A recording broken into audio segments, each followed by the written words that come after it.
Hello everyone, welcome back to study centre NEET supreme. तो आज हम पहुंच चुके हैं चैप्टर 2 बायोलॉजिकल क्लासिफिकेशन में।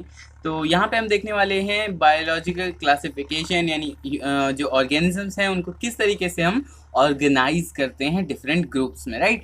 हम आपने प्रीवियसली देखा होगा, हमने प्रीवियस वीडियो में आप चैनल पे जाके देख सकते हैं, मैंने वीडियोस बनाई हैं most important topics of class 11th biology.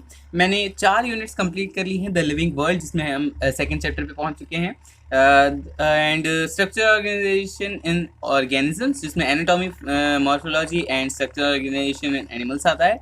Then we have the cell structure and function unit and the plant physiology unit, जो कि आपकी 4th यूनिट है। तो हमने ये सारे कवर कर लिया। Finally we are on biological classification. तो आज हम इसके बारे में क्या करेंगे, पहले इसको रीड करेंगे, देन एक्सप्लेनेशन जानेंगे एंड एडिशनल इन्फॉर्मेशन को गेन करेंगे, right. So first of all let's start with the reading part.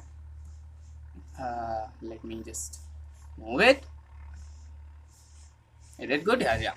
Since the dawn of civilization, there have been many attempts to classify living organisms. It was done instinctively, not using criteria that was scientific, but born out of need to use these organisms for own use. यानी शुरुआत से ही, बहुत पहले से ही organism में, खासकर humans में एक चाह थी कि हम जो एनिमल्स हैं, मतलब जितने भी ऑर्गेनिजम्स हैं, उनको क्लासीफाई करें।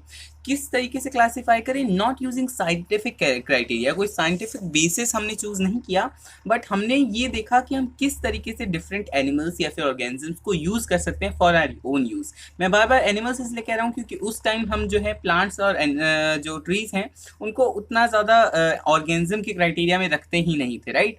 So first of all, Aristotle was the earliest to attempt a more scientific basis for classification. इनने कुछ scientific criteria रखा first time. He used simple morphological characters to classify plants into trees, shrubs, and herbs. He also divided animals into two groups, those which had red blood and those that did not. यानी organisms को भी इनमें different दो criteria में बांट दिया, जिनके red blood थे जैसे कि mammals and birds etc, और जिनके red blood नहीं थे like arthropods, like.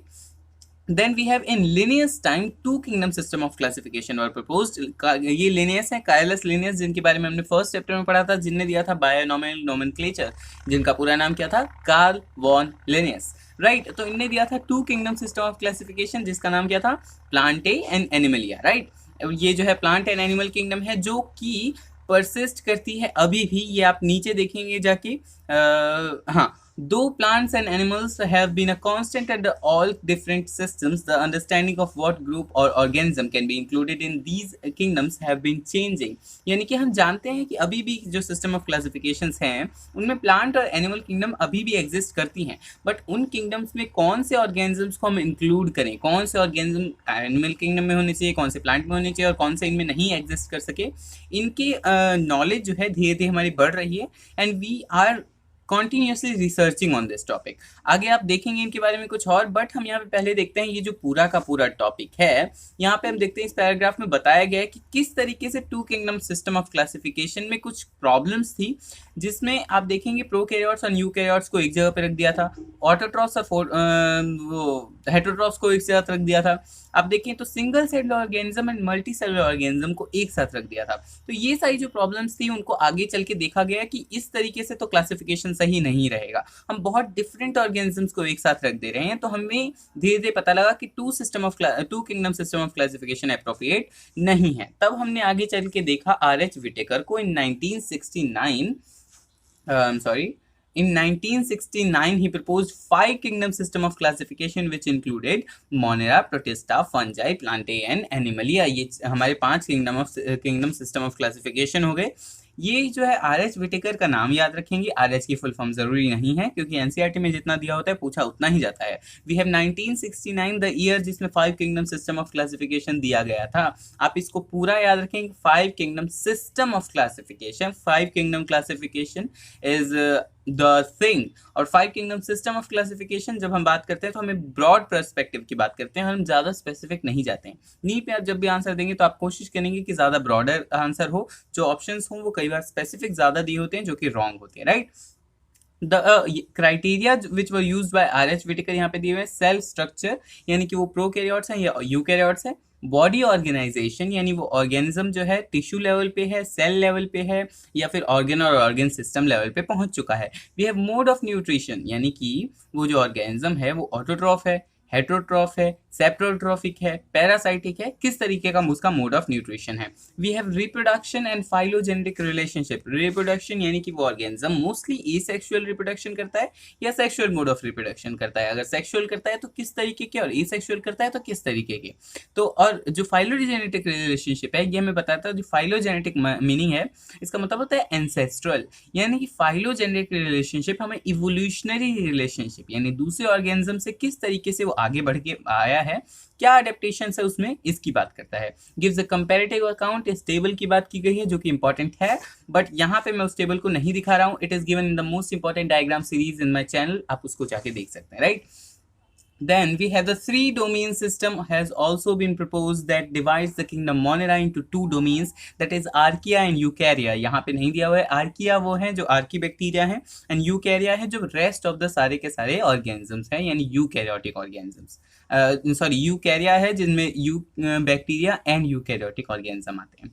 Let us look at this 5 kingdom system of classification, यानी किस किस तरीके से जो हमारा 5 किंगडम सिस्टम ऑफ क्लासिफिकेशन है that is better than the 2 kingdom system, और जो पहले दिए हुए सिस्टम ऑफ क्लासिफिकेशन थे। इनमें यहाँ पे बताया गया कि किस तरीके से जो है अब सिंगल सेल्ड और मल्टी सेलुलर ऑर्गेनिज्म को अलग रखा गया है। सारे फोटोसिंथेटिक ऑटोट्रॉफ्स एक जगह पे हैं और हेटरोट्रॉफ्स एक जगह पे हैं। सारे प्रोकैरियोट्स एक जगह पे हैं और यूकैरियोट्स उनसे अलग हैं। सिंगल सेल यूकैरियोट्स एक जगह हैं, बाकी सारे अलग हैं। तो इस तरीके से यहाँ पे उसकी तारीफ करी गई है basically, right. Then we are finally jumping to the kingdom Monera, जहाँ पे हमें बताया गया है कि लेट मी शो यू कि bacteria are the sole members of the kingdom Monera, यानी कि किंगडम मोनेरा जो है वो मोस्टली बना हुआ है किसका, किंगडम मोनेरा जो है मोस्टली बना हुआ है बैक्टीरिया का, यानी इसमें जितने भी ऑर्गेनिज्म है वो सारे के सारे बैक्टीरिया हैं। They are most abundant micro organism, इस बात को आप ध्यान रखेंगे। सेम लगभग सेम स्टेटमेंट आपको मिलेगी फंजाई में। यहाँ पे लिखा हुआ है बैक्टीरिया कर ऑलमोस्ट एवरीवेयर, वहां पे लिखा हुआ है फंजाई आर कॉस्मोपॉलिटन। दोनों वर्ड का मीनिंग लगभग सेम है। एवरीवेयर, ऑलमोस्ट एवरीवेयर का मतलब है कि वो हर जगह है, मतलब एयर वाटर सैंड यानी लैंड, और साथ ही साथ किसी दूसरे ऑर्गेनिज्म की बॉडी के ऊपर या फिर अंदर। फंजाई का भी सेम केस है। दे आर कॉस्मोपॉलिटन, यानी पूरी कोस्मोस में है। हर कोस्मोस का मतलब यहाँ पे अर्थ ही है, क्योंकि वो आउटर स्पेस में नहीं पाए जाते हैं। तो ये कहाँ पे पाए जाते हैं, जो फंजाई है वो एयर वाटर लैंड दूसरे ऑर्गेनिज्म के ऊपर और अंदर भी हो सकते हैं, right. Hundreds of bacteria are present in a handful soil, इससे हमें ये बताया गया कि कितने ज्यादा बैक्टीरिया प्रेजेंट हैं in nature. Bacteria are grouped under 4 categories, यहाँ पे वो 4 कैटेगरीज दी गई हैं बैक्टीरिया की, जिसमें है cocci, bacillus, spirilla and vibrio. Spirilla यानी स्पाइरल शेप, विब्रियो यानी आप समझ सकते हैं comma shape, bacillus rod shape and cocci जो है आपका स्फेरिकल हो गया। यहाँ पे हम then we are jumping on to archaebacteria. Archaebacteria देखिए, these are bacteria special since they live in some most harsh conditions, और इन हार्श कंडीशंस में रहने के लिए इनके पास स्पेशलिटी क्या होती है, सेल वॉल स्ट्रक्चर। ये आपके क्वेश्चन आएगा नीट में मोस्ट प्रोबेबली कि आर्की बैक्टीरिया जो है क्यों एग्जिस्ट कर पाता है इन सो हार्श कंडीशंस। तो इसका जो है रीजन ये है कि इनकी जो सेल स्ट्रक्चर है, सेल वॉल स्ट्रक्चर है, वो स्पेशलाइज्ड होती है, उनमें कुछ स्पेशल मटेरियल्स होते हैं। इनको जो आर्की बैक्टीरिया उनको 3 ग्रुप्स में डिवाइड किया है, that is halophile, थर्मोएसिडोफिल and methanogens. Halophile का मतलब होता है, हेलो जो वर्ड है उसका मतलब होता है वो सॉल्ट्स, राइट। हेलोफाइल्स जो है आपको जाते हैं जो हेलोजेंस है उनसे, और वो मोस्टली प्रेजेंट होते हैं इन फॉर्म ऑफ सॉल्ट्स। तो यहाँ जो है वो सॉल्टी एरियाज में रहते हैं, जहाँ पे बहुत ज़्यादा सॉल्ट कंसेंट्रेशन रहती है। Thermoacidophiles high temperature and acidic conditions में रहते हैं, like hot springs. We have methanogens जो कि मार्शी एरियाज में रहते हैं, यानी दलदली और कीचड़ वाले एरिया में।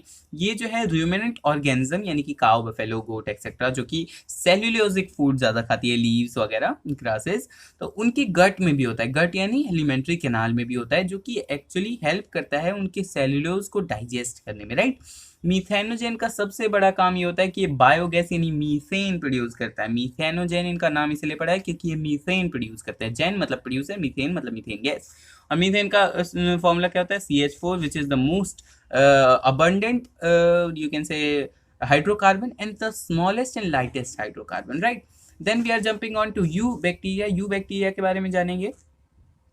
1 second। यू बैक्टीरिया के बारे में जानेंगे। These are there are thousands of different eubacteria, और यू बैक्टीरिया की डेफिनेशन आपको बहुत अच्छे से पता होनी चाहिए। यू का मतलब EU, यानी जो कहीं पे भी अगर ये लगा हुआ हो किसी वर्ड के आगे, so it means true. You मतलब ट्रू, एंड बैक्टीरिया यानी इनको जो हम ट्रू बैक्टीरिया मानते हैं, क्योंकि यही सबसे ज़्यादा अबंडेंट एंड कॉमन बैक्टीरिया है। हाँ, राइट, तो ये सबसे ज़्यादा कॉमन बैक्टीरिया है। सबसे पहले इनका जो एग्जांपल दिया हुआ है which is cyanobacteria, also refer to as blue green algae, क्योंकि इनमें फोटोसिंथेटिक पिगमेंट्स होते हैं जैसे कि क्लोरोफिल ए। यहाँ पे एग्जांपल दिया हुआ है similar to higher plants, chlorophyll a का सेम ही स्ट्रक्चर होता है। बैक्टीरिया में जो बैक्टीरियल क्लोरोफिल है उसका डिफरेंट थोड़ा स्ट्रक्चर होता है, वो हम फोटोसिंथेसिस में जानेंगे। दे आर फोटो ऑटोट्रॉफ्स, यानी ये लाइट को यूज करके अपना फूड खुद सिंथेसाइज करते हैं, right. Then we see the colonies are generally surrounded by gelatinous sheath, यहाँ पे दिया हुआ है। साथ ही साथ इनके पास हेट्रोसिस्ट यानी कुछ स्पेशलाइज्ड सेल्स होते हैं, जहाँ पे आप ये वॉयलेट कलर के सेल्स देख सकते हैं जो कि नाइट्रोजन फिक्सेशन में बहुत माहिर होते हैं। और दो ऐसे बैक्टीरिया के एग्जाम्पल हैं जो कि नाइट्रोजन फिक्सेशन कर सकते हैं। दे आर नॉस्टॉक एंड एनामीना, कॉमनली इनमें जो है हेट्रोसिस्ट प्रेजेंट होगा। Then we have chemosynthetic autotrophs, वो बैक्टीरिया जिनकी जो ऑटोट्रॉफ्स तो हैं बट वो लाइट का यूज नहीं करते हैं। वो क्या करते हैं, इनऑर्गेनिक जो भी मटेरियल होता है उनके आसपास, जो भी इनऑर्गेनिक केमिकल्स होते हैं उनको ऑक्सीडाइज करते हैं। और ऑक्सीडेशन से आपको पता है हमेशा एक्सोथर्मिक प्रोसेस होती है ऑक्सीडेशन मोस्टली, तो ऑक्सीडेशन करके वो एनर्जी रिलीज करवाते हैं। उस एनर्जी को यूज करके वो अपनी ATP सिंथेसाइज कर लेते हैं, राइट। थोड़ा आराम से देखिए, आप वीडियो को 0.75 स्पीड पे कर सकते हैं अगर आपको ना समझ में आ रहा हो।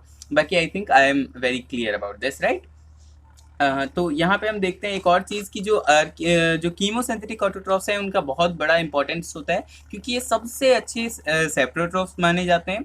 और ये जो है nitrogen, phosphorus, iron and sulphur के जो है साइकिल में मदद करते हैं। नाइट्रोजन का आपने देखा है, नाइट्रोजन फिक्सेशन करते हैं। फॉस्फोरस में भी आप देखें कुछ बैक्टीरिया इंपॉर्टेंट होते हैं मिनरल रॉक्स को तोड़ने के लिए। इसी तरह आयरन और सल्फर भी काम करते हैं, क्योंकि वो एसिड प्रोड्यूस करेंगे जो कि आयरन और सल्फर को भी मेल्ट डाउन करेंगे, राइट।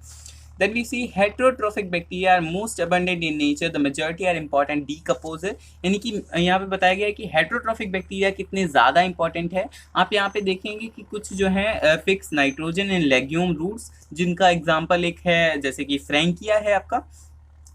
साथ ही राइजोबियम जो बैक्टीरिया है वो डिपेंड करता है दूसरे जो लेग्यूमिनस रूट्स हैं कि सिम्बायोटिक रिलेशनशिप में रहता है, और एक हेटरोट्रॉफ है। ये बात आप ध्यान रखेंगे, this is not a parasite. जो सिम्बायोटिक रिलेशनशिप वाले होते हैं या तो वो हेटरोट्रॉफ होते हैं या ऑटोट्रॉफ होते हैं, राइट। आगे आप देखें सम आर पैथोजेंस, यानी कुछ डिजीज कॉज करते हैं इन क्रॉप्स एंड एनिमल्स। यहाँ पे ह्यूमंस की बात की गई है। 4 डिजीजेज दी हुई हैं, cholera, typhoid, tetanus and citrus canker. ये 4 डिजीजेज आप याद रखेंगे। इन्हीं में से मोस्टली जो है पूछा जाता है कि कौन से बैक्टीरियल डिजीज हैं, या फिर इन चारों में से 3 दे दिए जाएंगे और पूछा जाएगा इनमें से कौन सा बैक्टीरियल डिजीज नहीं है या फिर वायरल डिजीज है। तो जो चौथा ऑप्शन होगा वो आपका आंसर होगा। We have finally the mycoplasma, और बैक्टीरिया की रिप्रोडक्शन की बात की गई है। रिप्रोडक्शन जो है बैक्टीरिया मोस्टली फिजन से करते हैं, यानी सेल जो है 2 टुकड़ों में टूट जाता है and both the sales become individual organisms.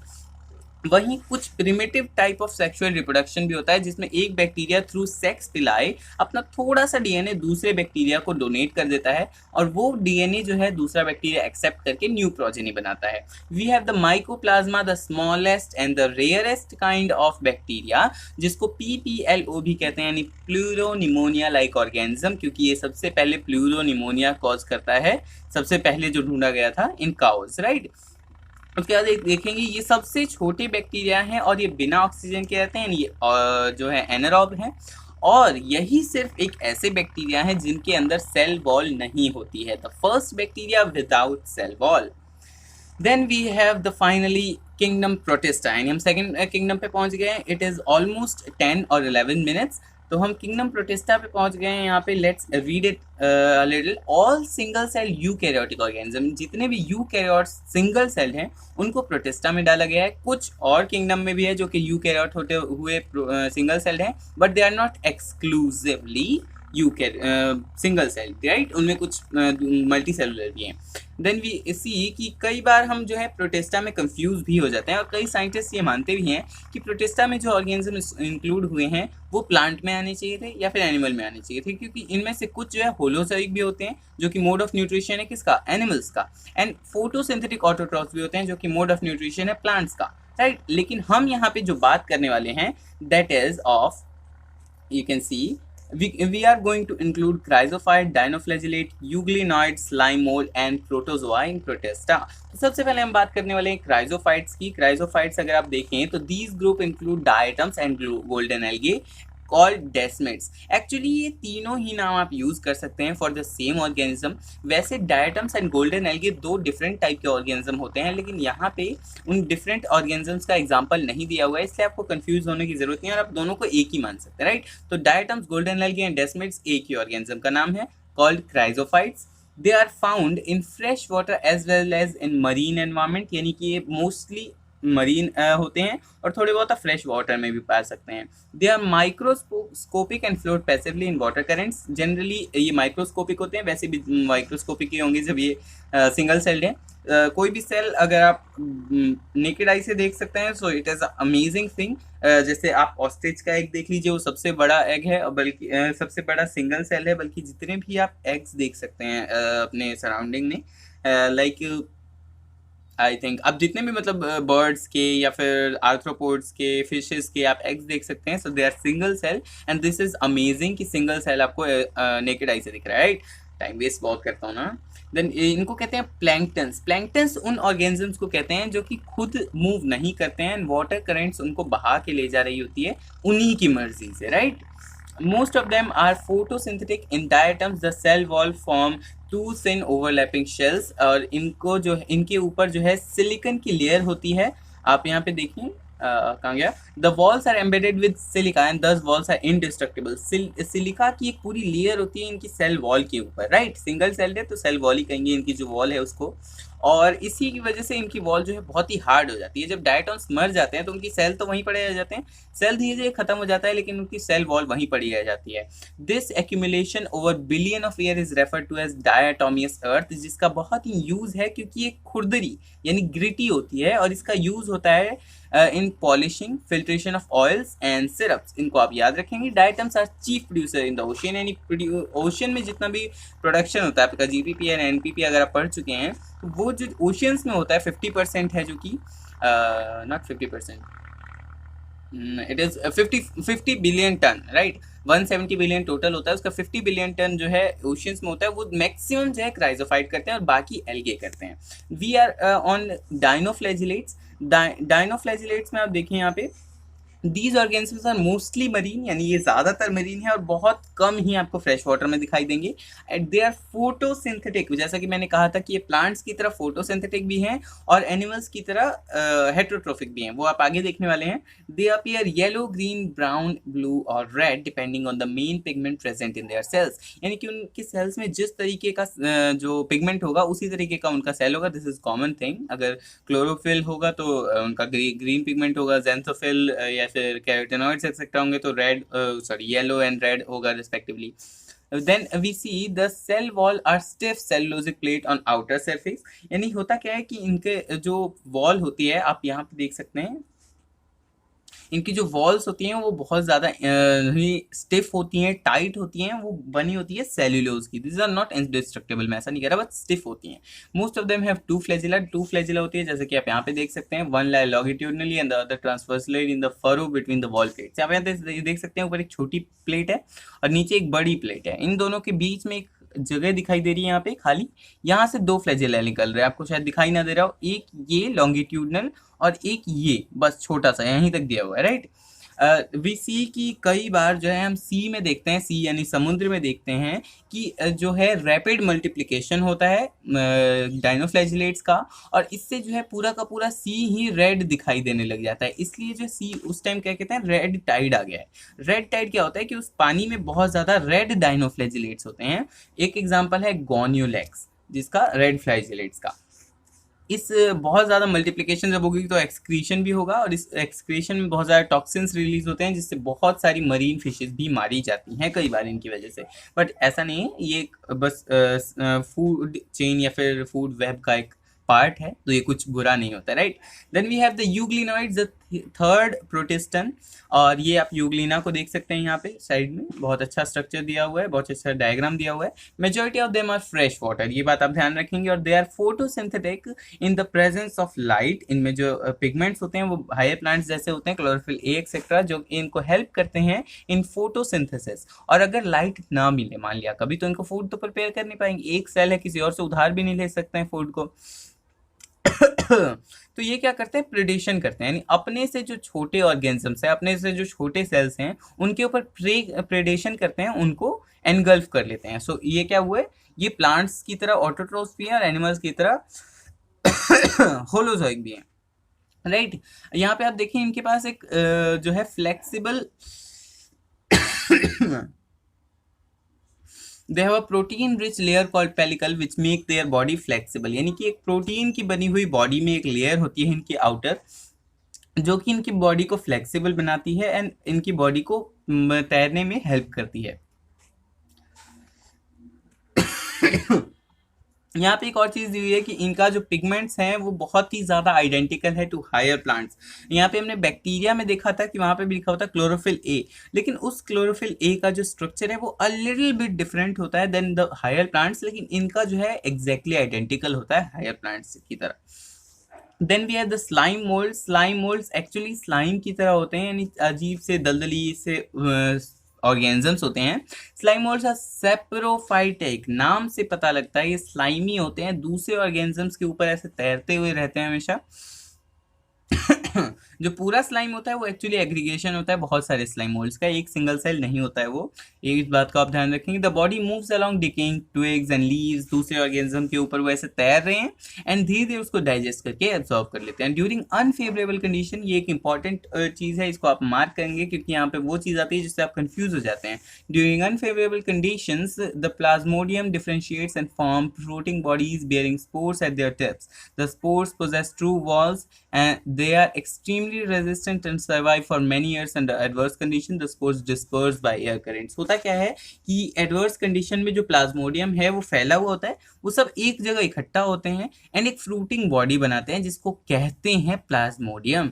Organism का नाम नहीं है प्लाज्मोडियम, उसकी फ्रूटिंग बॉडी का नाम प्लाज्मोडियम है। लाइक आप बेसिडियोकार्प, एस्कोकार्प पढ़ेंगे, उसी तरीके से प्लाज्मोडियम उसकी फ्रूटिंग बॉडी का नाम है, जो कि आगे स्पोर्स बनाएंगे और वो स्पोर्स जो अपने फेवरेबल कंडीशन है उसमें जाने के बाद जर्मिनेट करके नए स्लाइम मोल्ड बना लेंगे, और उस स्लाइम मोल्ड पहले की तरह ही फैले हुए स्लाइमी से ऑर्गेनिज्म होंगे, राइट। ये सिर्फ अनफेवरेबल कंडीशन में होता है, ये बात आप ध्यान रखेंगे। Then we have the protozoa which are also called the primitive relatives of animals. ये आप यहाँ पे देखेंगे, they are believed to be primitive relatives of animals। क्यों? क्योंकि ये सारे के सारे ही आपको हेट्रोट्रॉफ्स दिखाई देंगे और उनमें मैक्सिमम जो है पैरासाइटिक या फिर होलोजोइक हैं। फर्स्ट है हमारा अमीबॉइड प्रोटोजोअन्स, जो कि पूरे के पूरे होलोजोइक होते हैं। These are organisms live in fresh water, sea water और मॉइस्ट सॉइल, यानी टेरेस्ट्रियल एनवायरनमेंट में भी देखने को मिलेंगे। They move and capture their prey by putting out pseudopodia, false feet as in amoeba. Marine forms have silica shell on their surface, यानी इनके ऊपर भी एक सिलिका की लेयर होती है। और अगर आपको ऑप्शंस दिए जाएं कि किसके ऊपर, किसकी वॉल के ऊपर सिलिका होता है, तो आप सिर्फ क्राइजोफाइट नहीं ढूंढेंगे, आप जो है प्रोटोजोआ भी ढूंढ सकते हैं, खासकर अमीबॉइड प्रोटोजोआ। अगर आपको अमीबा दिया हुआ है तो उस पर ना लगाएं, क्योंकि अमीबा मरीन ऑर्गेनिज्म नहीं है, राइट। एंटामीबा पे लगा सकते हैं। Some of them such as Entamoeba are parasitic। Entamoeba histolytica एक बीमारी है लिवर की, जो कि एंटामीबा कॉज करते हैं, यानी प्रोटोजोअन कॉज करते हैं। We have flagellated protozoans, जिनके पास फ्लैजिला होता है फॉर देयर मूवमेंट, और फ्लैजिला की मदद से ये मूव करते हैं, इनकी एक कैरेक्टरिस्टिक है, इसलिए इनका नाम है फ्लैजिलेटेड प्रोटोजोआ। सबसे अच्छा एग्जांपल ट्राइपेनोसोमा, जो कि कॉज करता है स्लीपिंग सिकनेस, राइट। ये जो है फ्री लिविंग भी हो सकते हैं, ये बात आप ध्यान रखिए। देन सीलिएटेड प्रोटोजोआ, इनका कैरेक्टरिस्टिक क्या होगा? सिंपल, इनके पास सीलिया है मूवमेंट के लिए, and they are aquatic actively moving organism. इतने सारे सीलिया, मिलियंस में सीलिया होते हैं इनके पास, सारे के सारे अगर मूव करते रहेंगे हमेशा, तो डेफिनेटली ऑर्गेनिज्म हमेशा मूव करता रहेगा, एक्टिवली मूविंग होगा। और इसका है क्या speciality? They have a cavity और gullet that opens to the outside of the cell, यानी एक कैविटी होती है इनकी सेल के अंदर, जिनका स्ट्रक्चर मैं आपको यहाँ पे दिखा सकता हूँ। Here we can see the gullet, ये रहा, जो कि बाहर की तरफ ओपन हो रहा है। सारी की सारी सीलियाँ अपनी मूवमेंट के कारण फूड को इस गलेट के अंदर पहुंचा देते हैं, राइट। एग्जाम्पल यहाँ पे आपको दिया हुआ है इसका, paramecium which is the most common ciliated protozoa, यही आपको एग्जाम्पल मिलने वाला है, चाहे आप कहीं भी देख लें। वी हैव द स्पोरोजोअन्स, जो कि एक बहुत ही ज़्यादा कॉमन बन चुके हैं आजकल, क्योंकि हम मलेरिया के पैरासाइट प्लाज्मोडियम को अच्छे से जानते हैं, which is the malaria parasite which is causes malaria disease which has staggering effect on human population. आपको ना पता हो, लेकिन हर साल lakhs of people die because of malaria all over the world, right? This includes diverse organisms that have infectious spore-like stage, यानी यहाँ पे कुछ स्पेशलाइज्ड सेल्स बनते हैं जिनका इन्फेक्शियस नेचर होता है। आप देखेंगे जो मलेरिया है उसमें से स्पोरोजोइड्स इन्फेक्शियस होते हैं, बाकी जो स्टेजेस हैं गैमीट्स वगैरह वो इन्फेक्शियस नहीं होती हैं, right. Then we are finally on the third kingdom of our study, which is the kingdom fungi. तो यहाँ पे हम रीड करना स्टार्ट करें। The fungi constitutes a unique kingdom of heterotrophic organism, they show a great diversity in morphology and habitat. You must have seen fungi on moist bread and rotten fruit etcetera. यहाँ पे आपको बताया गया है कि fungi किस तरीके से बहुत ज़्यादा ही कॉमन होते हैं। ये यूनिसेलुलर हो सकते हैं लाइक ईस्ट, और मल्टी सेलुलर भी हो सकते हैं लाइक पेनिसिलियम। पेनिसिलियम से आपको बताया गया है कि ये बनाता है आपका बहुत ही ज़्यादा इम्पॉर्टेंट आपका antibiotic which is the penicillin. आपने पक्सीनिया को देखा होगा which is the wheat rust, यानी वीट में बहुत ज़्यादा बीमारी कॉज करता है, जिसके लिए एक्चुअली अब दवाई बन चुकी है, अब तो ऐसा कुछ होता नहीं है। आपने यहाँ पे मैंने आपको पहले बताया था fungi are cosmopolitan and occur in air, water, soil and on animals and plants, यानी दूसरे एनिमल्स या प्लांट्स के अंदर भी ये हो सकता है, right. They prefer to grow in warm and humid places. They have you ever wondered why we keep food in refrigerator? To kill fungi and bacteria. यहाँ पे kill नहीं लिखा हुआ है क्योंकि हम एक्चुअली kill हमारी इंटेंशन होती नहीं है, लेकिन वो अगर ग्रो करेंगे उसमें तो किल हो ही जाएंगे। अगर वो पहले से ग्रो कर रहे हैं हम उन्हें रेफ्रिजरेट कर दे तो।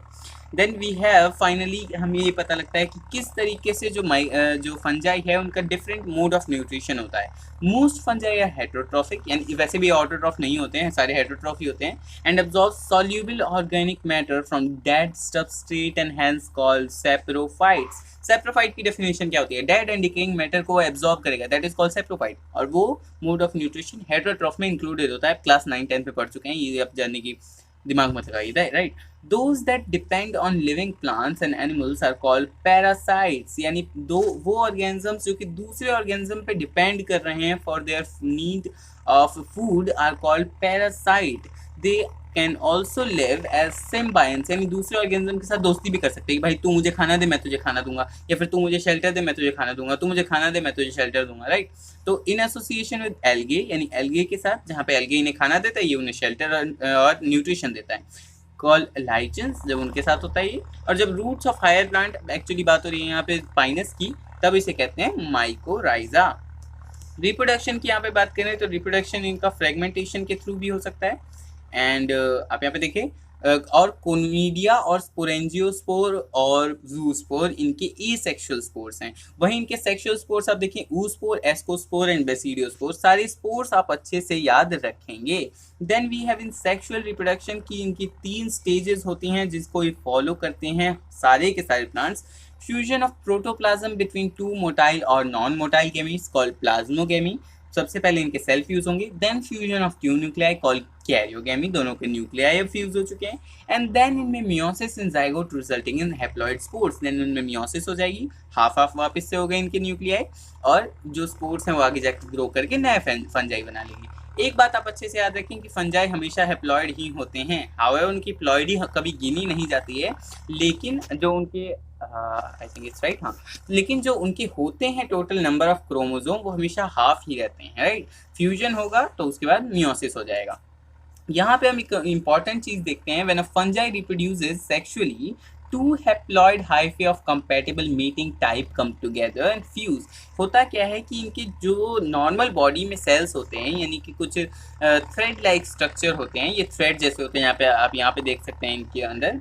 तो वो जो है नॉर्मल प्लांट बॉडी का कोई भी ऐसा सेल कुछ अपने आप अंदर मॉडिफिकेशन करता है ताकि वो फ्यूजन कर सके एंड जाके फ्यूज होता है।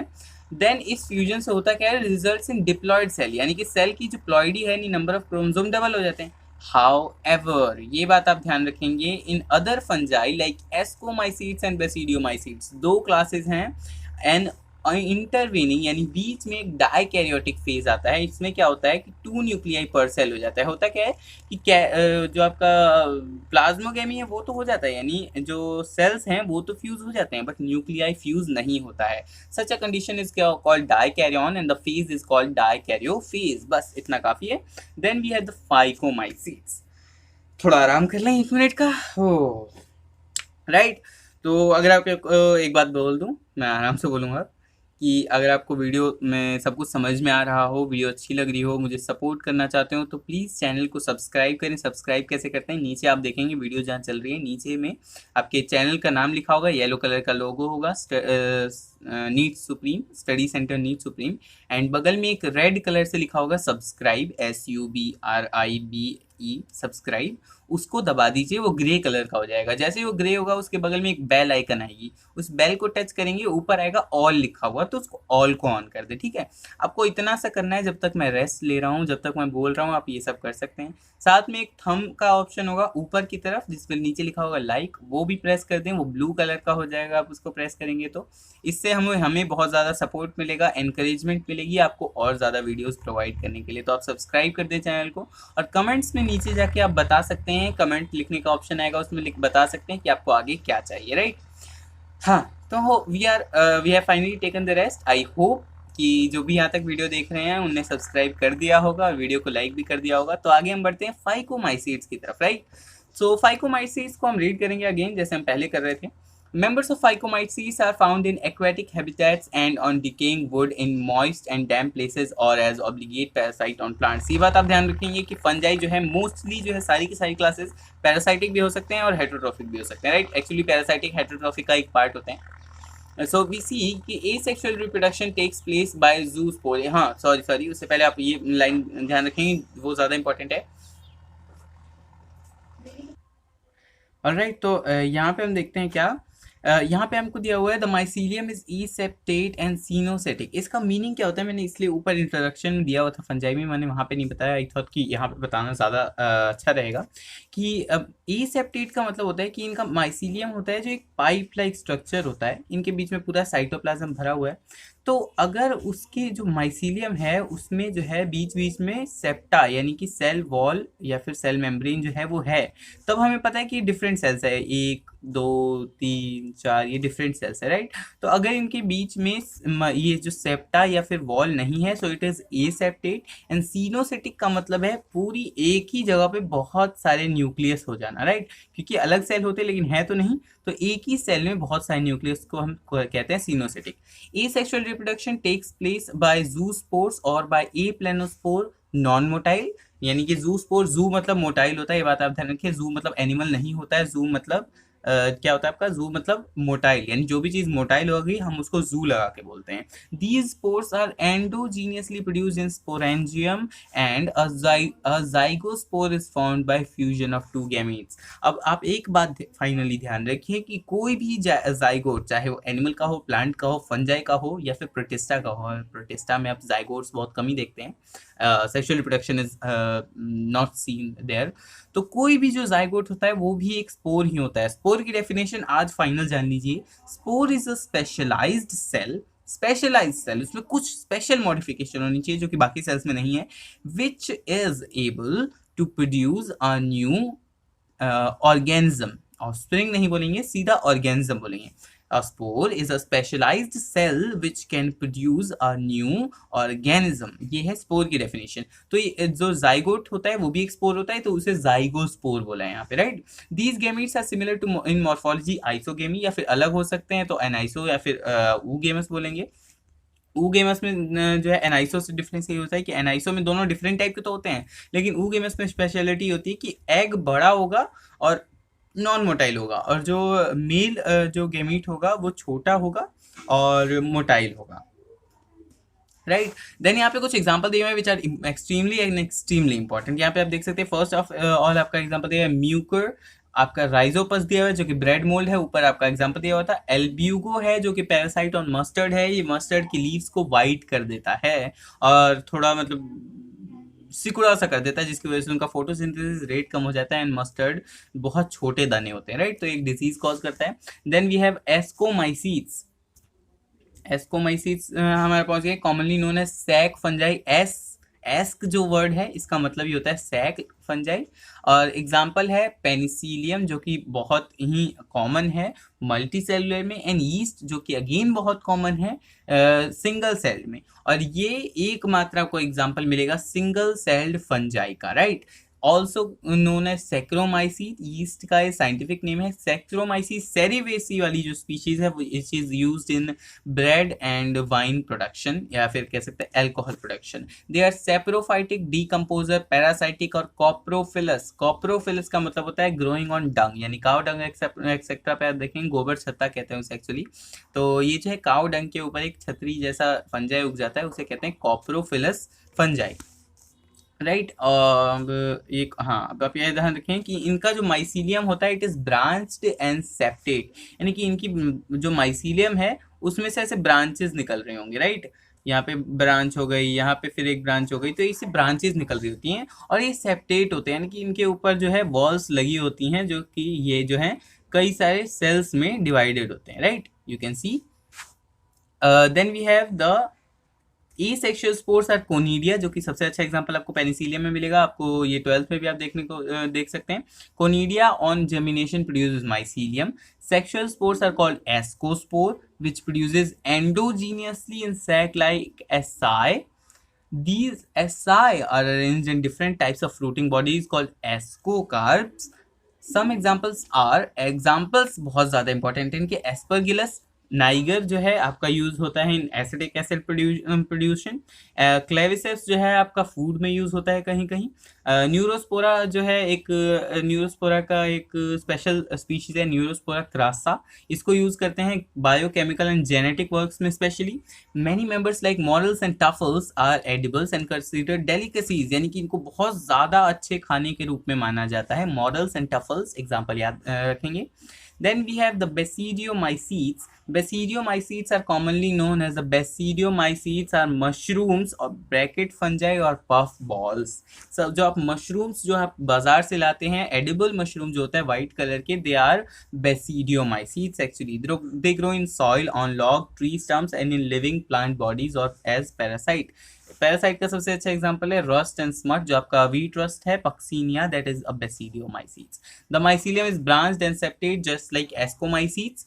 The asexual spores are generally not found. Asexual spores basidiomycetes में नहीं होते हैं, but vegetative reproduction by fragmentation is common. इनमें vegetative reproduction होती है। तो यहाँ पे आप ध्यान से देखिए तो asexual और vegetative को अलग किया गया है, इसीलिए हम asexual reproduction and vegetative reproduction को एक टर्म के अंदर डालते हैं नॉन सेक्सुअल। एसेक्सुअल नहीं नॉन सेक्सुअल, यानी सेक्सुअल नहीं है, वो दो टाइप के होते हैं, एसेक्सुअल एंड वेजिटेटिव। एसेक्सुअल जिनमें कुछ स्पेशलाइज स्ट्रक्चर तो बनता है बट फ्यूजन ऑफ गैमीट नहीं होता है, वहीं वेजिटेटिव यानी कि कोई स्पेशलाइज स्ट्रक्चर नहीं मिला, जो नॉर्मल बॉडी है उसी से एक नया ऑर्गेनिज्म बन गया बस, या तो टूट के या फिर टुकड़े होके या फिर दो पार्ट्स में डिवाइड होके एक्सेट्रा। ये कहाँ गया, हाँ, the sex organs are absent, कोई सेक्स ऑर्गन नहीं होते, जो नॉर्मल बॉडी का कोई भी पार्ट होता है वही प्लाज्मोगेमी करता है। Is brought about by fusion of two vegetative cells और सोमैटिक सेल्स। सोमैटिक सेल कहते हैं किसी भी बॉडी के सेल्स को, कहीं भी आंख नाक मुंह नाक जब हमारे शरीर में है उन सारे सेल्स को सोमैटिक सेल बोलते हैं, राइट। और क्या होता है, हाँ, वेजिटेटिव सेल और somatic cell of different strain और जीनोटाइप, यानी जो दो सेल्स फ्यूज होंगे उनका जीनोटाइप या फिर कह सकते हैं स्ट्रेन्स अलग अलग होने चाहिए। ऐसा नहीं सेम ऑर्गेनिज्म का सेल फ्यूज होकर वो डिफरेंट क्या बनाएगा, राइट। तो डिफरेंट जीनोटाइप्स ही फ्यूज करते हैं। The resultant structure is dikaryotic which ultimately give rise to basidium, यानी कि एक नए ऑर्गेनिज्म को जन्म देता है ये डाइकैरियोटिक जो है। Then karyogamy in meiosis take place in the basidium producing 4 basidiospores. Meiosis में आपको पता है वैसे भी फाइनल प्रोडक्ट जो है 4 सेल्स होते हैं, 4 हैप्लॉइड सेल्स होते हैं। The basidiospores are exogenously produced on the basidium. basidium पे exogenously produce होता है। The basidia are arranged in fruiting bodies called basidiocarps. उसमें ascocarp था, उसी तरह इसमें basidiocarp है। Example again as I said बहुत ही ज़्यादा important है। Examples को आप याद रखेंगे। These are examples क्या हैं आपके, हाँ, एगेरिकस मशरूम जो कि रेड एंड वाइट कलर का स्पॉट्स टाइप होता है, वो आपको कार्टून वगैरह में देखने को मिलता है। ईस्टिलेगो यानी smut and Puccinia the rust. Then we have finally the deuteromycetes और फंजाई इम्परफेक्टाई। इसमें बहुत लंबा चौड़ा यहाँ तक एक्सप्लेनेशन ये दिया गया है कि इसको फंजाई इम्परफेक्टाई क्यों कहते हैं और ऐसा क्यों है। फंजा इम्परफेक्टा इसलिए कहते हैं क्योंकि इसमें सिर्फ ए सेक्सुअल या फिर वेजिटेटिव रिप्रोडक्शन ही देखी गई है, इसमें आज तक सेक्सुअल रिप्रोडक्शन ही नहीं देखी गई, जबकि बाकी 4 क्लासेस में ए सेक्सुअल रिप्रोडक्शन सेक्सुअल रिप्रोडक्शन भी है। फाइकोमाइसीट्स, एस्कोमाइसीट्स एंड बेसिडियोमाइसीट्स जो 3 हैं उनमें सेक्सुअल रिप्रोडक्शन है। तो इसमें ये कहा गया कि हो सकता है कि किसी फंजाई को पहले ये देखा हो कि पहले इनमें सेक्सुअल रिप्रोडक्शन नहीं मिला तो उसे ड्यूट्रोमाइसीट में डाल दिया, और बाद में पता चला कि इसमें तो है सेक्सुअल रिप्रोडक्शन, एक फेज दिख गया तो उसको हटा के बेसिडियो या फिर एस्को में डाल दिया गया। तो एक्चुअली ऐसा नहीं है कि हमने ऑर्गेनिज्म देखा कि ये सेक्सुअल रिप्रोडक्शन इसमें नहीं है और तब हमने सबको इकट्ठा किया और ड्यूट्रोमाइसीट बनाया, नहीं, हमने ये मान ही लिया कि हम उन सारे फंजाई को ड्यूट्रोमाइसीट में रखेंगे जिनके अंदर सेक्सुअल रिप्रोडक्शन नहीं हो रही होगी। तो हमने पहले क्लास तय कर ली ड्यूट्रोमाइसीट जिनके अंदर सेक्सुअल रिप्रोडक्शन नहीं हो रहा है, फिर सारे फंजाई ढूंढे भाई, एक फंजाई देखा अरे इनमें सेक्सुअल रिप्रोडक्शन नहीं है ड्यूट्रोमाइसीट में डाल दो, इसमें भी नहीं है इसको ड्यूट्रोमाइसीट में डाल दिया। जो पहले से डाल रखे हैं उनमें कभी देखा अरे नहीं इनमें तो सेक्सुअल रिप्रोडक्शन होता है, निकाल के एस्को या बेसिडियो में डाल दिया, ये बताया गया यहाँ पे, ठीक है। Then we have the example जो कि बहुत ही इंपॉर्टेंट है, a lot important, alternaria. Then we have the colletotrichum and trichoderma. Trichoderma सबसे इंपॉर्टेंट एग्जांपल है जो कि आपको सबसे ज़्यादा ये इंपॉर्टेंट याद रखना है कि ये एक फंजाई है और ड्यूट्रोमाइसीस है। Here we complete the biological classification. Animal जो प्लांट है उनका थोड़ा सा एक्सप्लेनेशन दिया हुआ है लेकिन हम उनको नहीं पढ़ेंगे क्योंकि वो टाइम वेस्ट है बस, और वीडियो को लंबी करने वाली बात हो जाएगी। तो यहाँ पे हमने कंप्लीट कर लिया है बायोलॉजिकल क्लासिफिकेशन। इस टेबल को आप अच्छे से याद कर लें, साथ में आपको ये जो डायग्राम दिया हुआ है इस पेज पे, आई थिंक यहीं पे नहीं नेक्स्ट पेज पे, हाँ, इन चारों को भी डायग्राम को आप याद रखें ताकि आपको पता रहे ये आपके स्पोर बना रहा है बेसिल जो आपका बेसिलाई है वो। देन वी हैव हेट्रोसिस्ट का भी आप एग्जांपल याद रखें, नॉस्टोक एंड एनाबिना बनाते हैं। Then we have these 4 diagrams जिनको आप अच्छे से याद रखेंगे, जिनके आपको फ्लैजिला एक्सेट्रा का स्ट्रक्चर पता रहेगा। Here we complete the biological classification. Support करना चाहते हैं तो नीचे रेड कलर का सब्सक्राइब लिखा हुआ है उसे प्लीज़ दबा दीजिए, साथ में कमेंट में हमें बताइएगा कि आपको आगे क्या चाहिए। अभी के लिए थैंक यू वेरी मच, और हमारी नेक्स्ट वीडियो होने वाली है प्लांट किंगडम के ऊपर जिसके हम एनसीईआरटी को पूरा कवर करेंगे। Then we will move on to the additional information, right.